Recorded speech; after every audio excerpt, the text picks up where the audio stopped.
chapter number 13, that is class 9 या 8 में आप लोगों ने ब्रांचेस ऑफ केमिस्ट्री में पढ़ा होगा कि बायोकेमिस्ट्री वो केमिस्ट्री है जिसमें हम ऑर्गेनिक कंपाउंड्स जिनकी या तो कॉम्बिनेशन या इनकी ब्रेकडाउन लिविंग ऑर्गेनिज्म में होती है उसके बारे में ब्रांचेस ऑफ केमिस्ट्री में पढ़ा होगा that branch of chemistry in which we study about living in which we study about organic compound occurring in living organisms.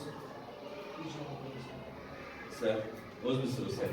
ठीक है, आ जाए 13 that is biochemistry. अभी मैंने आप लोगों से कहा कि क्लास 8 में क्लास 9 में आप लोगों ने ब्रांचेस ऑफ केमिस्ट्री में there are 8 branches of chemistry, that is organic, inorganic, analytical, physical, industrial chemistry, environmental chemistry and biochemistry. Biochemistry को हम क्लास 8 में किस तरह डिफाइन कर रहे थे या किस तरह हमने डिफाइन किया था? It is a branch of chemistry in which we study about organic compounds occurring in living organism. Occurring in living organism. Living organism से क्या मुराद?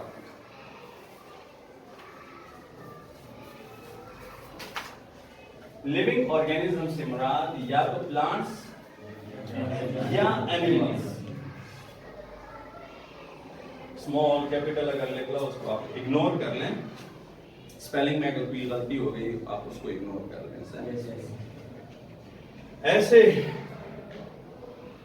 कंपाउंड्स जो या प्लांट्स में बनते हैं या एनिमल्स में बनते हैं या प्लांट्स में या एनिमल्स में इनकी डिकम्पोजिशन होती है, इनका रिएक्शन होता है, उनके बारे में इल्म हासिल करने को क्या कहते हैं? बायोकेमिस्ट्री। यहाँ पे थोड़ा सा मुश्किल करते हैं।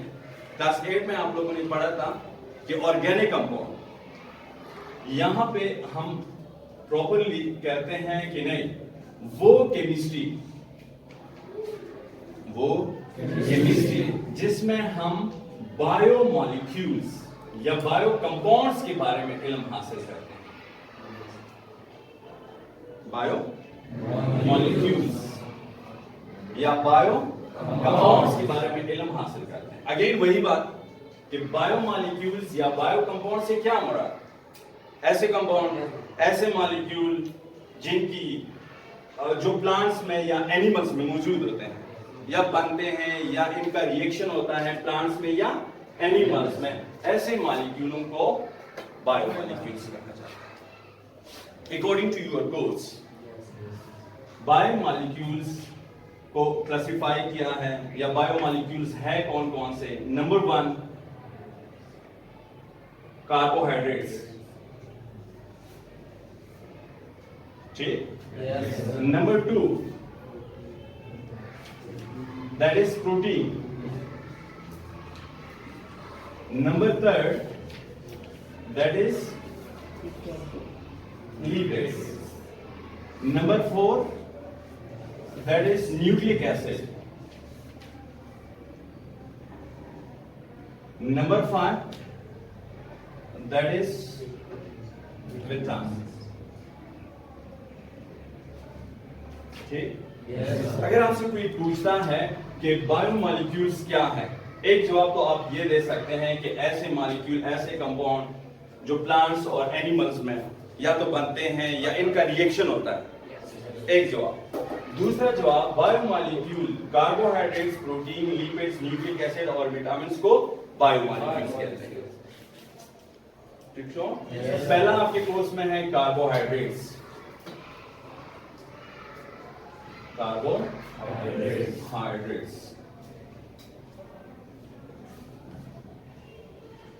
अकॉर्डिंग टू ओल्डर डिफिनीशन, पुराना जो डिफिनीशन था कार्बोहाइड्रेट्स का, अब मुझे सुने, पुराना जो डिफिनीशन था कार्बोहाइड्रेट्स का, कार्बोहाइड्रेट्स को कहा जाता है कि these are the hydrates of carbon. जैसा कि नाम से जाहिर है, कार्बोहाइड्रेट्स यानी hydrates of carbon. According to this definition, हर वो कंपाउंड जो general formula CnH2O whole N को ओबे करता है उन्हें कार्बोहाइड्रेट्स कहा जाता है। ऐसे कंपाउंड जो फार्मूला CnH2ON को ओबे करता है उन्हें कहते हैं कार्बोहाइड्रेट्स। या अल्फा से दी गए ऐसे कंपाउंड जिसमें कार्बन, हाइड्रोजन और ऑक्सीजन के दरमियान रेशो 1:2:1 हो, ऐसे कंपाउंड्स को कार्बोहाइड्रेट्स। बात समझ में आ रही है? ऐसे कंपाउंड जिसमें कार्बन, हाइड्रोजन और ऑक्सीजन के दरमियान रेशो 1:2:1 हो, ऐसे कंपाउंड्स को कार्बोहाइड्रेट्स। फॉर एग्जांपल ग्लूकोज, आसान सा एक एग्जांपल जो बार बार आप लोग पढ़ के आए हैं बायो में। ग्लूकोज जिसका फार्मूला है C6H12O6। C6H12O6। अगर आप कार्बन, हाइड्रोजन और ऑक्सीजन का रेशो चेक कर लें तो carbon ratio, hydrogen ratio, oxygen 6:12:6। अगर इसको सिंपल किया जाए मतलब 6 पे डिवाइड किया जाए तो 1, 2, 1, जो के अकॉर्डिंग टू डिफिनीशन में क्या कहा गया कि ऐसे ऑर्गेनिक कंपाउंड जिसमें कार्बन, हाइड्रोजन और ऑक्सीजन के दरमियान रेशो 1:2:1 हो उन्हें क्या कहा जाता है? अब इस फार्मूले को, इस मॉलिक्यूलर फार्मूले को हम देख रहे हैं कि यहाँ पे कार्बन, हाइड्रोजन और ऑक्सीजन के दरमियान रेशो क्या है? 1:2:1 है। लिहाजा हम कह सकते हैं कि ग्लूकोज इज अ कार्बोहाइड्रेट। मुश्किल है?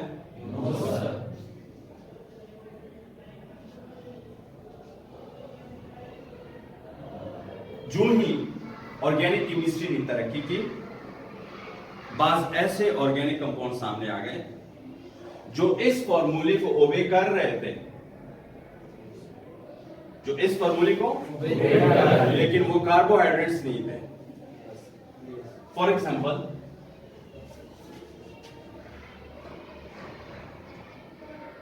एसिटिक एसिड जिसका फॉर्मूला है CH3COOH। अगर आप इसको इस तरह लिख लें तो भी लिख सकते हैं C2H4O2। So we can say that CH3COOH is the formula of C2H4O2 is the formula of आगे चेक कर लें। यहां पे कार्बन, हाइड्रोजन और ऑक्सीजन के दरमियान रेशो क्या है? 2:4:2। अगर आप इसको सिंपल कर लें 2 पे डिवाइड करें तो 1, 2 पे डिवाइड करें तो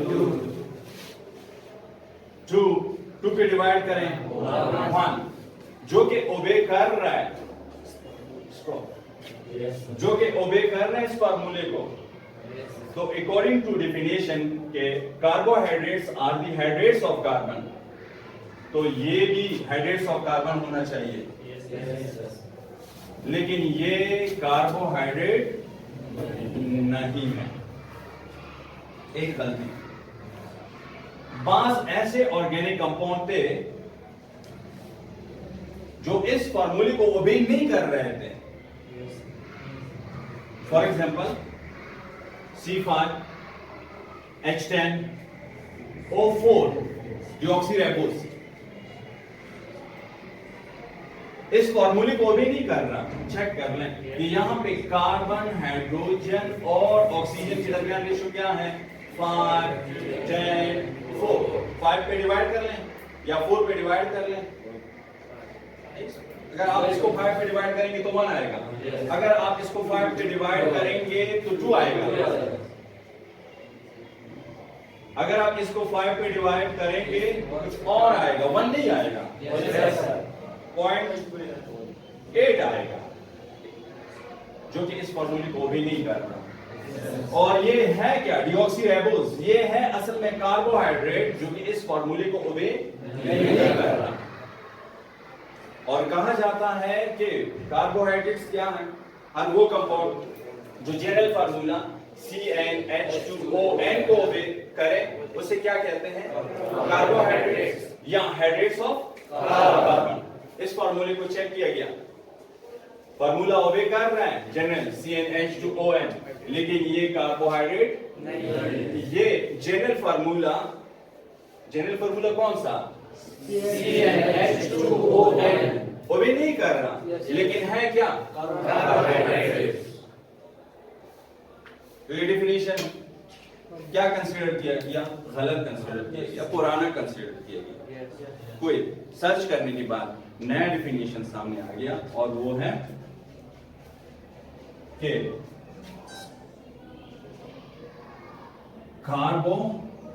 carbohydrates are the polyhydroxy plus aldehyde, या carbohydrates are the polyhydroxy plus ketone। मुश्किल हो गया कि carbohydrates are the polyhydroxy of aldehyde या carbohydrates are the polyhydroxy of ketone. अब इसको समझने के लिए मैं आपको एक मॉलिक्यूलर फार्मूला दे देता हूं। फर्ज करें वही ग्लूकोज जिसको अभी हमने सीखा कि the molecular formula of glucose is C6H12O6।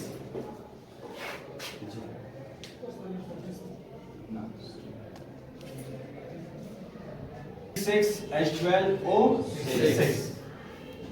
इसको समझने के लिए आपने इसका स्ट्रक्चर ड्रॉ करना है जो कि आपके कोर्स में मौजूद है, पेज नंबर 103 पे।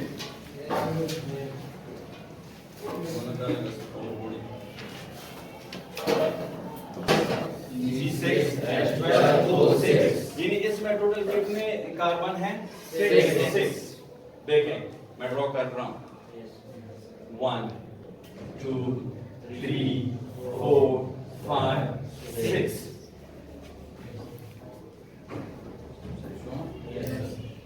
और ये भी आप लोगों को याद होना चाहिए कि ग्लूकोज असल में अल्डिहाइडिक शुगर है। अल्डिहाइडिक शुगर मुश्किल है, थोड़ा सा मुश्किल है, मुझसे मदद कर लें।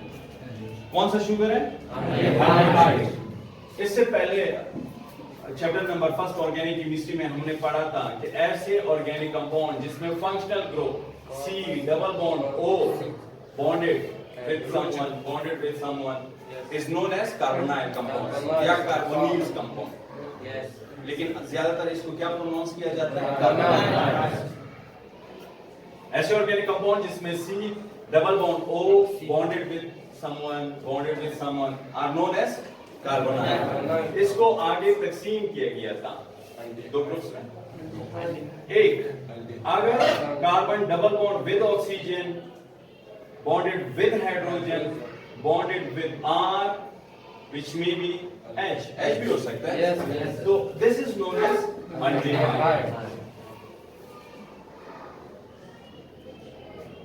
सही? या अगर carbon double bond with oxygen bonded with carbon जो कि R हो सकता है, ये कीटोन होगा। फंक्शनल ग्रुप किसका हो गया, कीटोन। फंक्शनल ग्रुप किसका हो गया, अल्डिहाइड। यहां पे हम देख रहे हैं कि ग्लूकोज जिसका फार्मूला है C6H12O6, ये असल में कौन सा शुगर है, अल्डिहाइड शुगर है। तो इसमें फंक्शनल ग्रुप क्या होगा, अल्डिहाइड का होगा। यहां पे एक दूसरा एग्जांपल भी लिखते हैं फ्रुक्टोज का, जिसका फार्मूला क्या है C6H12O6। खत्म करने की कोशिश करते हैं, मदद कर लें। अगेन C6H12O6 C6H12O6 यानी इसमें भी 6 कार्बन है 1 2 3 4 5 6। यहां पे मैं आपको बताता चलूं कि फ्रुक्टोज असल में कीटोज शुगर है। कौन सा शुगर है? कीटोज शुगर है। तो इसमें फंक्शनल ग्रुप कौन सा होगा? कीटोन। इसमें कीटोन का होगा। थोड़ा सा वाज़ेह कर लें, इसमें फंक्शनल ग्रुप होगा कीटोन का और इसमें फंक्शनल ग्रुप होगा अल्डिहाइड का। अब फंक्शनल ग्रुप का पोजीशन कहां पे होगा? आया पहले कार्बन पे होगा, दूसरे पे होगा, तीसरे पे होगा, चौथे पे होगा, पांचवे पे या छठे पे? चेक कर लें। C double bond with O, यहां पे मैं लिख रहा हूं, हो गया। डबल बॉन्ड विद H, ये रहा। चौथा बॉन्ड अब किस से बनाएगा? या तो R से बनाएगा या तो H से बनाएगा। यहां पे और हाइड्रोजन तो है ही नहीं, अगर बनाएगा तो कार्बन से बनाएगा। वाज़ेह हो गया कि अल्डिहाइडिक शुगर में फंक्शनल ग्रुप अटैच होगा पहले कार्बन पे, या इस सिरे पे होगा या इस सिरे पे होगा। मैंने वाज़ेह किया कि फंक्शनल ग्रुप अल्डिहाइड का यहां, और यहां पे देखें कीटोन का, इसका फंक्शनल ग्रुप कहां पे होगा? आया पहले कार्बन पे होगा, दूसरे पे होगा, कहां पे होगा? आप यहां से चेक कर सकते हैं। ये एक ऐसा फंक्शनल ग्रुप है जिसमें कार्बन बॉन्डेड है विद ऑक्सीजन डबल बॉन्ड की मदद से, आगे बॉन्डेड है R से और R से। अगर मैं यहां पे बॉन्ड कर लूं तो नहीं हो सकता क्योंकि इसके ऊपर कार्बन नहीं है। अगर यहां पे मैं डबल बॉन्ड लिख लूं तो आगे हो सकता है क्योंकि एक कार्बन यहां पे है और दूसरा यहां पे है। सो आसानी के खातिर हम कह सकते हैं कि ये ग्लूकोज का फार्मूला हो गया और ये फ्रुक्टोज का फार्मूला हो गया। सही। आगे दूसरे कार्बन पे इस तरफ हाइड्रोजन, इस तरफ OH, इस तरफ OH और इस तरफ H, इस तरफ OH, इस तरफ H, इस तरफ OH, इस तरफ H, इस तरफ OH, और आखिर में CH2OH। अब गिनने कार्बन कितने हो गए? 1 2 3 4 5 6। हाइड्रोजन 1 2 3 4 5 6 7 8 9 10 11 12। ऑक्सीजन 1 2 3 4 5 6। बात समझ में आ गई? और यहां पे CH2OH, यहां पे देखिए कार्बन ने कितने बॉन्ड बनाए? 1 2 3 4, यहां पे नहीं है। H OH OH H OH और H, यहां पे CH2OH. So this is the formula of, this is the structure formula of fructose, while this is the structure formula of glucose. ठीक? मुश्किल है? होगा मुश्किल, लेकिन एक फर्क और नोट कर लें। अगर पांचवें कार्बन पे, पांचवें कार्बन पे OH लेफ्ट साइड पे हो तो इसको कहते हैं L ग्लूकोज। इंशाल्लाह इस पे फिर बात कर लेंगे। अगर पांचवें कार्बन पे यानी 1 2 3 4 5 पांचवें कार्बन पे OH राइट साइड पे हो तो इसको कहते हैं D। क्या कहते हैं? D glucose.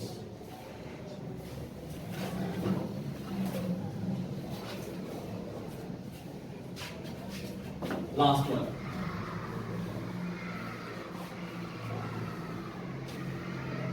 फॉर एग्जाम्पल अगर किसी स्ट्रक्चर में 6 कार्बन है 1 2 3 4 5 6, ये देखो हो गया functional group.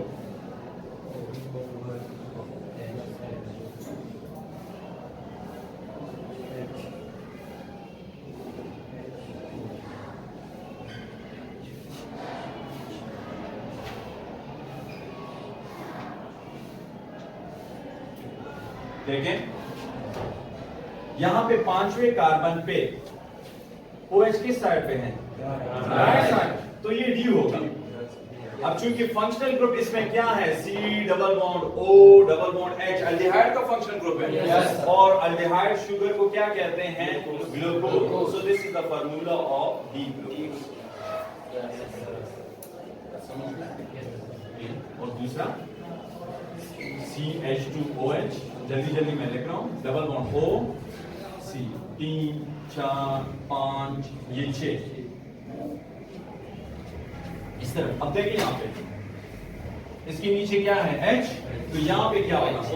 OH H H OH H OH और ये H अलग लिखा। ये वाला नीचे OH किस साइड पे है? Left side. So this is L fructose. Fructose क्यों कहा? क्योंकि इसमें फंक्शनल ग्रुप क्या है? C double bond O bonded with one carbon bonded with another।